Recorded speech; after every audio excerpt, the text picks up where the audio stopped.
Hello everyone, I hope you're doing great today. I just want to show you a trick that I stumbled across on accident.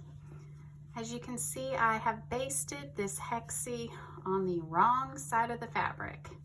It's very simple to fix. Pop out your paper, flip your fabric inside out so that your corners stay. Now you're just going to line those corners back up and put your paper right back in. And it will go in. It might take a second or two to make it work. And then just smooth out your sides and corners. There you have it. I hope this has been helpful. Please like this video if it was. Please feel free to subscribe for more content on English paper piecing. And I look forward to your comments and questions. Thanks and have a great day.